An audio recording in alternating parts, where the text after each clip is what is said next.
ఒక వేశ్య ప్రతిరోజు తన దగ్గరికి వచ్చే మొదటి వ్యక్తిని ఆ రోజుకి మాత్రమే భర్తగా భావించి అతనితోనే ఉండేది. అలా ప్రతిరోజు ఒక కొత్త వ్యక్తిని భర్తగా స్వీకరించేది. కానీ తర్వాత ఏం జరిగిందో తెలుసా?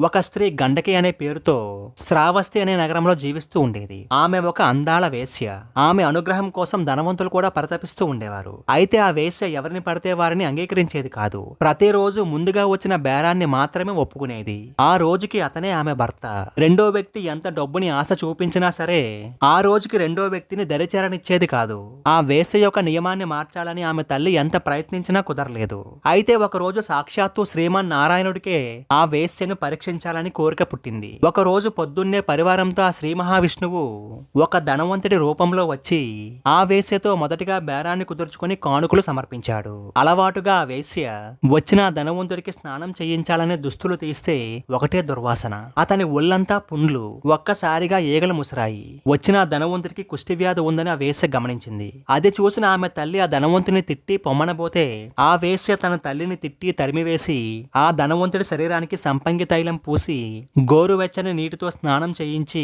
చేనేత వస్త్రాలు కట్టి చక్కటి విందు భోజనం పెట్టింది. ఆ భోజనాన్ని ఆ ధనవంతుడు తినబోతూ ఉంటే పుచ్చిపోయిన తన చేతివేలు రాలి పడిపోతే దాన్ని తీసి పక్కన పెట్టి తనే తినిపించి అదే కంచంలో తను కూడా భోజనం చేసింది. తరువాత ఆ ధనవంతుడిని పక్క మీద పడుకోబెట్టి విసురుతూ కూర్చుంది. అయితే తీవ్రమైన జ్వరంతో ఆ ధనవంతుడు ఆ రాత్రే ప్రాణాలు వదిలేశాడు. తన భర్త లేని జీవితం తనకు వద్దని ఒక్కరోజు భర్తగా భావించిన ఆ ధనవంతుడితోటే సహగమనానికి పూనుకుంది. తాళి కట్టిన భార్యలాగా తల్లడిల్లిపోయింది. తన దగ్గర ఉన్న ధనమంతా పేదవారికి పంచిపెట్టేసింది. దాన ధర్మాలు చేసి దహన కార్యక్రమానికి శవం వెంట మేళ తాళాలతో వెళ్ళింది. శ్మశానంలో చితిని పేర్చి తనే తలకొరువు పెట్టి తను కూడా చితిలోకి దూకేసింది. చిత్రంగా ఎగిసిన మంటలు వెంటనే మల్లెపూలుగా మారిపోయాయి. కాలిన కట్టెలు పువ్వులయ్యాయి. వెంటనే లక్ష్మీదేవి సమేతంగా శ్రీ మహావిష్ణువు ప్రత్యక్షమయ్యాడు. ఆ వేశ్య స్వామిని చూస్తూనే చేతులు జోడించి కన్నీటితో కీర్తించింది. తన శరీరాన్ని మనసును స్వచ్ఛంగా నిలిపింది. గండకి పవిత్రతకు నారాయణుడు పరవశించిపోయాడు. ఆమె నియమ నిబంధనలకు నిర్ఘాంతపోయాడు. ఆమె నిశ్చలతకు చెలించిపోయి ఏం వరం కావాలో కోరుకోమన్నాడు. కానీ ఆ వేశ్య డబ్బును గాని ధనాన్ని గాని మోక్షాన్ని కాని కోరుకోలేదు. మాతృత్వాన్ని మాత్రమే వరంగా కోరింది. ఆ మహావిష్ణువుని తన కడుపున కొడుకుగా పుట్టాలని కోరుకుంది. ఆమె కోరుకున్న వరం యొక్క ఫలితంగా ఆమె వెంటనే నదిగా మారిపోయింది. ఆ నది పేరే గండకి. ఆమెకు ఇచ్చిన వరం యొక్క ఫలితంగా శ్రీ మహావిష్ణువు